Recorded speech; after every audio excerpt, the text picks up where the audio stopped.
Constable ನೇಮಕಾತಿಗಾಗಿ ಇವತ್ತು ಲಿಖಿತ ಪರೀಕ್ಷೆ ನಡೆಯುತ್ತೆ. ರಾಜ್ಯಾದ್ಯಂತ 800ಕ್ಕೂ ಹೆಚ್ಚು ಕೇಂದ್ರಗಳಲ್ಲಿ ಪರೀಕ್ಷೆ ನಡೆಯಲಿದೆ. 3991 ಹುದ್ದೆ ಭರ್ತಿಗೆ ಲಿಖಿತ ಪರೀಕ್ಷೆಯನ್ನು ನಡೆಸ್ತಾ ಇರುವಂತಹ ಕೆಇಎ ರಾಜ್ಯಾದ್ಯಂತ 4.54 ಲಕ್ಷ ಅರ್ಜಿ ಸಲ್ಲಿಕೆಯಾಗಿವೆ. ಇದೇ ಮೊದಲ ಬಾರಿಗೆ ಅಭ್ಯರ್ಥಿಗಳ OMR ಶೀಟ್ಗಳನ್ನು ವೆಬ್ಸೈಟ್ಗೆ ಅಪ್ಲೋಡ್ ಮಾಡಲು ನಿರ್ಧಾರವನ್ನ ಮಾಡಲಾಗಿದೆ. ಹಿಂದೆ ಕೆಇಎ ವೆಬ್ಸೈಟ್ಗೆ ಅಪ್ಲೋಡ್ ಮಾಡಲು ನಿರ್ಧಾರ. ಪರೀಕ್ಷೆ ಮುಗಿದ ಅರ್ಧ ಗಂಟೆಯ ಒಳಗಡೆ ವೆಬ್ಸೈಟ್ಗೆ ಅಪ್ಲೋಡ್ ಮಾಡಲಾಗುತ್ತೆ. ನೋಂದಣಿ ಸಂಖ್ಯೆ ಸೇರಿದಂತೆ ಪ್ರತಿ ಮಾಹಿತಿಯೂ ಕೂಡ ಎಲ್ಲರಿಗೂ ಲಭ್ಯವಾಗುತ್ತೆ. ವಿಶೇಷವಾಗಿ ಪ್ರಶ್ನೆಗೆ ಉತ್ತರ ಗೊತ್ತಿಲ್ಲ ಅಂತ ಖಾಲಿ ಬಿಡುವಂತಿಲ್ಲ. ಉತ್ತರ ಗೊತ್ತಿಲ್ಲದಿದ್ರೆ ಕಡ್ಡಾಯವಾಗಿ 5ನೇ ಕಾಲಮ್ ಅನ್ನು ಭರ್ತಿ ಮಾಡಬೇಕು. OMR ಶೀಟ್ನಲ್ಲಿ ಉತ್ತರವನ್ನ ಖಾಲಿ ಬಿಟ್ಟರೆ ಅಂಕ ಕಡಿತ ಕೂಡ ಆಗುತ್ತೆ. ಎಲ್ಲ ರೀತಿಯ ಸಿದ್ಧತೆಗಳನ್ನು ಮಾಡಿಕೊಳ್ಳಲಾಗಿದೆ. 3991 ಹುದ್ದೆ ಭರ್ತಿಗೆ ನಡೀತಾ ಇರುವಂತಹ ಲಿಖಿತ ಪರೀಕ್ಷೆ 4.5 ಲಕ್ಷಕ್ಕೂ ಅಧಿಕ ಅಭ್ಯರ್ಥಿಗಳು ಈಗಾಗಲೇ ನೋಂದಣಿ ಮಾಡಿಕೊಂಡಿದ್ದಾರೆ.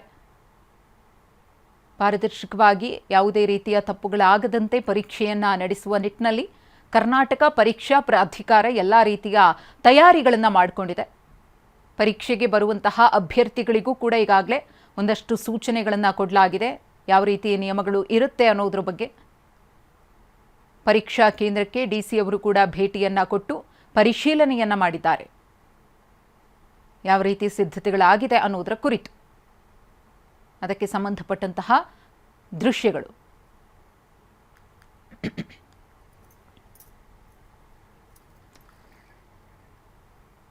ಪೊಲೀಸ್ ಕಾನ್ಸ್ಟೇಬಲ್ ನೇಮಕಾತಿ ಲಿಖಿತ ಪರೀಕ್ಷೆ ಅಂದರೆ ರಿಟರ್ನ್ ಎಕ್ಸಾಮ್ ಇವತ್ತು ಕರ್ನಾಟಕ ಪರೀಕ್ಷಾ ಪ್ರಾಧಿಕಾರದಿಂದ ಎಲ್ಲ ರೀತಿಯ ಸಿದ್ಧತೆಗಳು ಕೂಡ ನಡೆದಿದೆ. ಆದರೆ ಒಂದಷ್ಟು ಅಭ್ಯರ್ಥಿಗಳಿಗೆ ಇವತ್ತು ಸಮಸ್ಯೆಯೂ ಕೂಡ ಆಗಬಹುದು. ರೈಲು ಸಂಚಾರದಲ್ಲಿ ವ್ಯತ್ಯಯ ಆಗಿರುವ ಹಿನ್ನೆಲೆಯಲ್ಲಿ ಪರ್ಯಾಯ ವ್ಯವಸ್ಥೆಯನ್ನು ಮಾಡಿಕೊಂಡು ಪರೀಕ್ಷಾ ಟೈಮ್ಗೆ ಕರೆಕ್ಟಾಗಿ ಬರಬೇಕಾದಂತಹ ಸವಾಲಿದೆ ಅಭ್ಯರ್ಥಿಗಳ ಮುಂದೆ. ನಮ್ಮ ಪ್ರತಿನಿಧಿ ವಿನಯ್ ಇದೀಗ ನೇರ ಸಂಪರ್ಕದಲ್ಲಿದ್ದಾರೆ ಪರೀಕ್ಷಾ ಕೇಂದ್ರದಿಂದ. ವಿನಯ್, ಯಾವ ರೀತಿಯಾಗಿ ಸಿದ್ಧತೆಯನ್ನು ಮಾಡಿಕೊಳ್ಳಲಾಗಿದೆ ಅಂತ ಹೇಳಿ.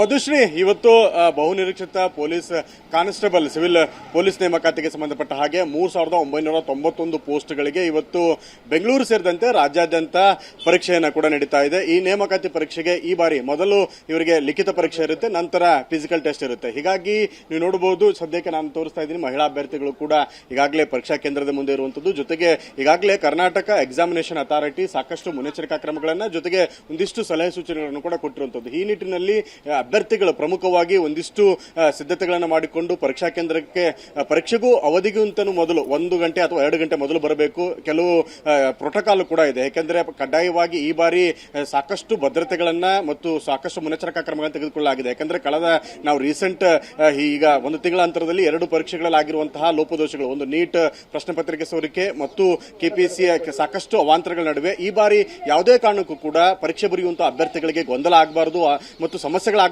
ನಿಟ್ಟಿನಲ್ಲಿ ಸಾಕಷ್ಟು ಮುನ್ನೆಚ್ಚರಿಕಾ ಕ್ರಮಗಳನ್ನು ತೆಗೆದುಕೊಳ್ಳಲಾಗಿದೆ. ಜೊತೆಗೆ ಭದ್ರತಾ ದೃಷ್ಟಿಕೋನದಿಂದ ಒಂದಿಷ್ಟು ಮುನ್ನೆಚ್ಚರಿಕಾ ಕ್ರಮಗಳನ್ನು ಕೂಡ ಕೈಗೊಂಡಿರುವಂತದ್ದು. ಪ್ರಮುಖವಾಗಿ ಬರುವಂತಹ ಅಭ್ಯರ್ಥಿಗಳಿಗೆ ಮೊದಲು ಮೆಟಲ್ ಡಿಟೆಕ್ಟರ್ ಮೂಲಕ ಅವರನ್ನ ತಪಾಸಣೆ ಮಾಡಿಬಿಡಲಾಗುತ್ತೆ. ಜೊತೆಗೆ ಹಾಲ್ ಟಿಕೆಟ್ ಆಗಿರಬಹುದು, ಸಂಬಂಧಪಟ್ಟಂತಹ ಅವರಿಗೆ ಡಿವೆಲ್ ಐಡೆಂಟಿಫಿಕೇಶನ್ ಮಾಡಲಾಗುತ್ತೆ. ಏನು ಅಭ್ಯರ್ಥಿ ಅಪ್ಲಿಕೇಶನ್ ಹಾಕುವಂತಹ ಸಂದರ್ಭದಲ್ಲಿ ಹಾಕಿರುವಂತಹ ಫೋಟೋ ಮತ್ತು ಈಗ ತಮ್ಮ ಅಡ್ಮಿಟ್ ಕಾರ್ಡ್ ಅಲ್ಲಿರುವಂತಹ ಫೋಟೋ, ಅದಕ್ಕೆ ಸಂಬಂಧಪಟ್ಟಂತಹ ಒಂದು ಯುನಿಕ್ ಐಡೆಂಟಿಟಿ ಆಧಾರ್ ಕಾರ್ಡ್ ಅನ್ನು ಕೂಡ ತೋರಿಸಬೇಕಾಗುತ್ತೆ. ಅಥವಾ ಸಂಬಂಧಪಟ್ಟಂತೆ ಯಾವುದಾದ್ರೂ ಒಂದು ಫೋಟೋ ಇರುವಂತಹ ದಾಖಲೆಗಳನ್ನು ತೋರಿಸಬೇಕು.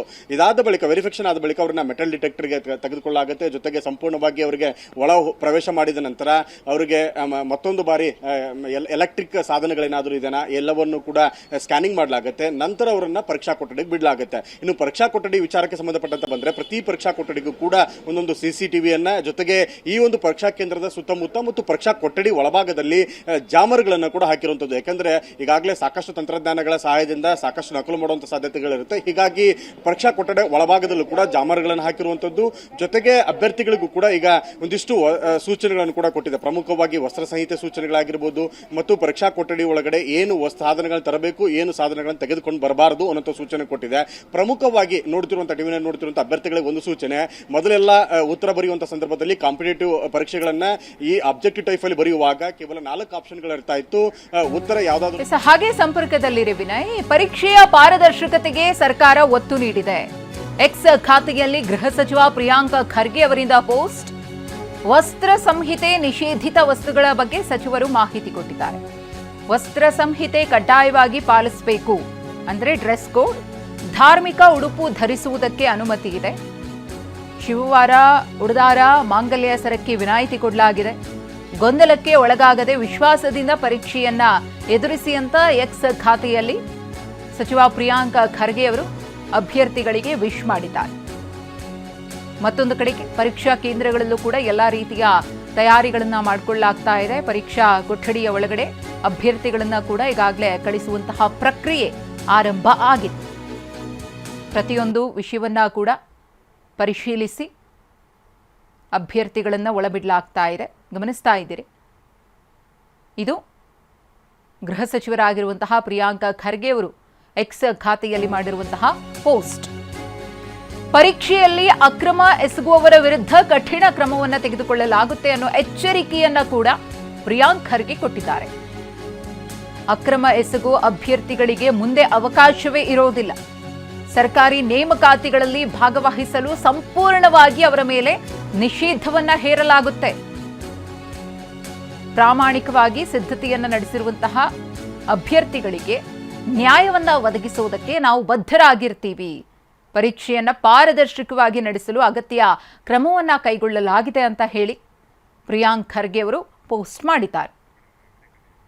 ಮತ್ತಷ್ಟು ಮಾಹಿತಿಯನ್ನ ಕೊಡ್ತಾರೆ ನಮ್ಮ ಪ್ರತಿನಿಧಿ ವಿನಯ್. ವಿನಯ್, ತಾವು ವಿವರಿಸ್ತಾ ಇದ್ರಿ, ಸದ್ಯಕ್ಕೆ ಅಲ್ಲಿ ಅಭ್ಯರ್ಥಿಗಳನ್ನ ಪರೀಕ್ಷಾ ಕೊಠಡಿಯ ಒಳಗಡೆ ಬಿಡಲಾಗ್ತಾ ಇದೆ. ಅದರ ಜೊತೆಗೆ ಗೃಹ ಸಚಿವರು ಕೂಡ ಒಂದಷ್ಟು ಸಲಹೆ ಸೂಚನೆಗಳನ್ನ ಕೊಟ್ಟಿದ್ದಾರೆ ಅಭ್ಯರ್ಥಿಗಳಿಗೆ. ಖಂಡಿತ ಮಧುಶ್ರೀ, ಯಾವುದೇ ನೇಮಕಾತಿ ಪರೀಕ್ಷೆಗಳು ಅಥವಾ ಪ್ರವೇಶ ಪರೀಕ್ಷೆಗಳಂತ ಬಂತಾ ಇದ್ದ ಹಾಗೆ ಒಂದಿಷ್ಟು ವಸ್ತ್ರ ಸಂಹಿತೆಯ ಜಟಾಪಟಿಗಳು, ಗೊಂದಲಗಳು, ಆತಂಕಗಳು ಅಭ್ಯರ್ಥಿಗಳ ನಡುವೆ ಇದ್ದೇ ಇರುತ್ತೆ. ಹೀಗಾಗಿ ಪ್ರತಿ ಬಾರಿ ಕೂಡ ಈ ಸೂಚನೆಯನ್ನ ಕರ್ನಾಟಕ ಎಕ್ಸಾಮಿನೇಷನ್ ಅಥಾರಿಟಿ ಜೊತೆಗೆ ಸರ್ಕಾರಗಳು ಕೂಡ ಸಲಹೆ ಸೂಚನೆಗಳು ಕೊಡ್ತಾ ಇದೆ. ಪ್ರಮುಖವಾಗಿ ಈ ಬಾರಿ ಏನು ಪೊಲೀಸ್ ನೇಮಕಾತಿ ಪರೀಕ್ಷೆ, ಕಾನ್ಸ್ಟೇಬಲ್, ಸಿವಿಲ್ ಪೊಲೀಸ್ ನೇಮಕಾತಿ ಪರೀಕ್ಷೆಗೆ ಸಂಬಂಧಪಟ್ಟಂತೆ ಒಂದಿಷ್ಟು ವಸ್ತ್ರ ಸಂಹಿತೆಯ ಸೂಚನೆಗಳನ್ನು ಕೂಡ ಕೊಟ್ಟಿರುವಂತದ್ದು. ಅದರಲ್ಲಿ ಪ್ರಮುಖವಾಗಿ ಯಾವ ವಸ್ತುಗಳನ್ನ ಧರಿಸಿಕೊಂಡು ಬರಬೇಕು, ಯಾವ ವಸ್ತುಗಳಿಗೆ ಅನುಮತಿ ಇದೆ, ಯಾವ ವಸ್ತುಗಳಿಗೆ ಅನುಮತಿ ಇಲ್ಲ ಅನ್ನೋದನ್ನು ನೋಡೋದಾದ್ರೆ ಪ್ರಮುಖವಾಗಿ ಮಾಂಗಲ್ಯ ಸರವನ್ನ, ಮಹಿಳೆಯರು ಧರಿಸುವಂತಹ ಮಾಂಗಲ್ಯ ಸರಕ್ಕೆ ಸಂಪೂರ್ಣವಾಗಿ ಅನುಮತಿ ಇದೆ. ಕಾಲುಂಗರ ಧರಿಸೋದಕ್ಕೂ ಕೂಡ ಅನುಮತಿ ಇದೆ. ಆದ್ರೆ ಕಿವಿಯೋಲೆ ಸಂಬಂಧಪಟ್ಟ ಹಾಗೆ ಒಂದಿಷ್ಟು ನಿರ್ಬಂಧಗಳನ್ನು ಕೂಡ ಕೊಟ್ಟಿರುತ್ತದೆ. ಯಾಕಂದ್ರೆ ಈ ಹಿಂದೆ ಸಾಕಷ್ಟು ಸೂಕ್ಷ್ಮಾಧಾರಿತ ಬ್ಲೂಟೂತ್ ಸಾಧನಗಳನ್ನು ಬಳಸಿಕೊಂಡು ನಕಲು ಮಾಡುವಂತಹ ಸಾಧ್ಯತೆ ಹಿನ್ನೆಲೆಯಲ್ಲಿ ಕಿವಿಯೋಲೆಗೆ ಅವಕಾಶ ಇಲ್ಲ. ಆದ್ರೆ ಮೂಗುತಿಗೆ ಅವಕಾಶ ಇದೆ, ಹಣೆಬಟ್ಟನ್ನು ಇಡೋದಕ್ಕೆ ಅವಕಾಶ ಇದೆ. ಜನಿವಾರ, ಶಿವದಾರ, ಉಡುದಾರ, ಈ ಎಲ್ಲ ಧಾರ್ಮಿಕ ಆಚರಣೆಗಳ ಸಂಕೇತಗಳೇನಿದಾವಲ್ಲ ಇವುಗಳೆಲ್ಲವಕ್ಕೂ ಕೂಡ ಅವಕಾಶವನ್ನ ಕಲ್ಪಿಸಿಕೊಡಲಾಗಿದೆ. ಪ್ರಮುಖವಾಗಿ ಯಾವುದೇ ರೀತಿಯಂತಹ ಮಾಂಗಲ್ಯ ಸರವನ್ನು ತಗ್ಗಿಸಬಾರದು, ಜನಿವಾರವನ್ನ ಕೂಡ ತಗ್ಗಿಸಬಾರದು, ಶಿವದಾರದ ಪ್ರಮುಖ ಧಾರ್ಮಿಕ ಆಚರಣೆಗಳಿಗೆ ಯಾವುದೇ ರೀತಿಯಂತಹ ನಿರ್ಬಂಧನೆಗಳನ್ನು ಹೇಳಬಾರದು. ಪ್ರಮುಖವಾಗಿ ಮಹಿಳೆಯರು ಧರಿಸುವಂತಹ ಕುಂಕುಮ ಆಗಿರಬಹುದು, ಜೊತೆಗೆ ಮೂಗುತಿ ಆಗಿರಬಹುದು, ಇವುಗಳಿಗೆ ಅವಕಾಶವನ್ನು ನೀಡಿದೆ. ಆದರೆ ಕಿವಿಯೋಲೆಗೆ ಪರ್ಟಿಕ್ಯುಲರ್ ಆಗಿ ಒಂದಿಷ್ಟು ನಿರ್ಬಂಧವನ್ನು ಹೇರಿರುವಂತದ್ದು. ಯಾಕಂದ್ರೆ ಕಿವಿಯೋಲೆ ತುಂಬಾ ಸೂಕ್ಷ್ಮ ಆಗಿರೋದ್ರಿಂದ ಅದನ್ನ ಐಡೆಂಟಿಫೈ ಮಾಡೋದಕ್ಕಾಗುದಿಲ್ಲ. ಹೀಗಾಗಿ ಅದಕ್ಕೆ ನಿರ್ಬಂಧ ಹೇರಿದೆ. ಇನ್ನು ಸೂಕ್ಷ್ಮ ಕೇಂದ್ರಗಳಲ್ಲಿ ಪ್ರತಿಯೊಂದು ಪರೀಕ್ಷಾ ಕೊಠಡಿಗೆ ಒಬ್ಬ ENT ಡಾಕ್ಟರ್ಗಳನ್ನು ಕೂಡ ನೇಮಕ ಮಾಡಿದ್ದಾರೆ. ಯಾಕಂದ್ರೆ ಕೆಲವೊಂದಿಷ್ಟನ್ನ ಐಡೆಂಟಿಫೈ ಮಾಡೋದಕ್ಕೆ ಆಗುದಿಲ್ಲ ಅನ್ನೋ ಕಾರಣಕ್ಕಾಗಿ ಅತಿ ಸೂಕ್ಷ್ಮ ಕೇಂದ್ರಗಳಲ್ಲಿ ENT ವೈದ್ಯರು ಕೂಡ ಇದ್ದಾರೆ ಈ ಬಾರಿಯ ಪರೀಕ್ಷಾ ಕೇಂದ್ರದಲ್ಲಿ. ಇನ್ನು ಗೃಹ ಸಚಿವರು ಕೂಡ ಒಂದಿಷ್ಟು ಸೂಚನೆಗಳನ್ನು ಕೊಟ್ಟಿದ್ರು. ಧಾರ್ಮಿಕ ಆಚರಣೆಗಳ ದೃಷ್ಟಿಕೋನದಿಂದ ನಾವು ಯಾವುದೇ ರೀತಿಯಿಂದ ಧಕ್ಕೆಯಾಗಿ ಅವಕಾಶ ಕೊಡುವುದಿಲ್ಲ ಮತ್ತು ಅವಕಾಶಗಳನ್ನು ತೆಗೆದು ಮಾಡಿಕೊಡ್ತೀವಿ ಅನ್ನೋ ಕಾರಣಕ್ಕಾಗಿ. ಹೀಗಾಗಿ ಕೆಲವೊಂದಿಷ್ಟು ಧಾರ್ಮಿಕ ಆಚರಣೆಗಳನ್ನ ಫಾಲೋ ಮಾಡುವಂತವರು ಪರೀಕ್ಷಾ ಕೇಂದ್ರಕ್ಕೆ 1 ಗಂಟೆ 2 ಗಂಟೆ ಮೊದಲು ಬರಬೇಕಾಗುತ್ತೆ. ಅವರು ತಪಾಸಣೆಗಳು ಪಡಬೇಕಾಗುತ್ತೆ. ನಂತರ ಅವರಿಗೆ ಪರೀಕ್ಷೆಗೆ ಸಂಪೂರ್ಣವಾದಂತಹ ಅವಕಾಶಗಳನ್ನು ಕಲ್ಪಿಸಿಕೊಡಲಾಗಿದೆ. ಇನ್ನು ಪರೀಕ್ಷಾ ದೃಷ್ಟಿಕೋನದಿಂದ ತೆಗೆದುಕೊಳ್ಳೋದಾಗಿದ್ರೆ ಪಾರದರ್ಶಕತೆಗೆ ಹೆಚ್ಚು ಒತ್ತು ಕೊಡಲಾಗಿದೆ. ಈ ಬಾರಿ OMR ಸೀಟ್ಗಳನ್ನ ಪ್ರಮುಖವಾಗಿ 5 ಜನ ವಿದ್ಯಾರ್ಥಿಗಳು, ಏನು ಪರೀಕ್ಷಾ ಕೇಂದ್ರದ 5 ವಿದ್ಯಾರ್ಥಿಗಳ ಸಮ್ಮುಖದಲ್ಲಿ ಪ್ರಿನ್ಸಿಪಾಲ್ ಆ ಒಂದು ಟ್ರಂಕ್ ಅನ್ನ, ಬಾಕ್ಸ್ ಅನ್ನ ಓಪನ್ ಮಾಡ್ತಾರೆ. ನಂತರ ಅದು ಸಂಪೂರ್ಣವಾಗಿ ಕೊಠಡಿಗೆ ಬರುವವರೆಗೂ ಕೂಡ ವಿದ್ಯಾರ್ಥಿಗಳ ಹಾಜರಾತಿಯಲ್ಲಿ ಇರಬಹುದು ಅಥವಾ ಅವರು ಭಾಗಿಯಾಗಿ ಅದನ್ನು ನೋಡಬಹುದು, ವೀಕ್ಷಣೆ ಮಾಡೋದಕ್ಕೂ ಕೂಡ ಅವಕಾಶ ಕೊಡಲಾಗಿದೆ. ಇನ್ನು ಅಬ್ಜೆಕ್ಟಿವ್ ದೃಷ್ಟಿಕೋನದಿಂದ ಬಂದ್ರೆ ಈ ಬಾರಿ ಪರೀಕ್ಷೆಯಲ್ಲಿ 5 ಆಪ್ಷನ್ಗಳಿರುತ್ತೆ. 4 ಸರಿಯಾದ ಉತ್ತರಗಳನ್ನ ನಮೂದು ಮಾಡೋದಕ್ಕೆ, ಇನ್ನು ತಪ್ಪು ಉತ್ತರಗಳನ್ನ ನಮೂದು ಮಾಡೋದಕ್ಕೂ ಕೂಡ ಅನ್ನುವಂಥ ಆಪ್ಷನ್ ಕೊಟ್ಟಿದ್ದಾರೆ. ಯಾಕಂದ್ರೆ ಅನ್ನುವಂಥ ಆಪ್ಷನ್ ಅವರು ಉತ್ತರ ಗೊತ್ತಿಲ್ಲ ಅಂತಾದ್ರೆ ಅದನ್ನ ಟಿಕ್ ಮಾಡಬೇಕಾಗತ್ತೆ. ಮಾಡದೇ ಇದ್ದ ಪಕ್ಷದಲ್ಲಿ 1/4 ಮೈನಸ್ ಅಂಕವನ್ನು ಕೂಡ ಕೊಡಲಾಗುತ್ತೆ. ಹೀಗಾಗಿ ಅಭ್ಯರ್ಥಿಗಳು ಸಾಕಷ್ಟು ಎಚ್ಚರಿಕೆ ತೆಗೆದುಕೊಳ್ಬೇಕು. ಪಾರದರ್ಶಕ ದೃಷ್ಟಿಕೋನದಿಂದ, ವಸ್ತ್ರ ಸಂಹಿತೆ ದೃಷ್ಟಿಕೋನದಿಂದ ಮತ್ತು ಹೆಚ್ಚು ಪಾರದರ್ಶಕವಾಗಿ ನಡೆಸಬೇಕು ಅನ್ನೋ ಕಾರಣಕ್ಕಾಗಿ ಈ ಬಾರಿ ಸರ್ಕಾರ ಮತ್ತು ಕರ್ನಾಟಕ ಎಕ್ಸಾಮಿನೇಷನ್ ಅಥಾರಿಟಿ ತುಂಬಾ ಮಾರ್ಗದರ್ಶನಗಳನ್ನ ಮತ್ತು ಸೂಚನೆಗಳನ್ನ ವಿದ್ಯಾರ್ಥಿಗಳಿಗೆ ಕೊಟ್ಟು ಪರೀಕ್ಷೆ ನಡೆಸಿರೋದು ಕಂಡು ಬರ್ತಾ ಇದೆ. ಮಧುಶ್ರೀ, ಧನ್ಯವಾದ ವಿನಯ್, ತಮ್ಮ ಮಾಹಿತಿಗಾಗಿ.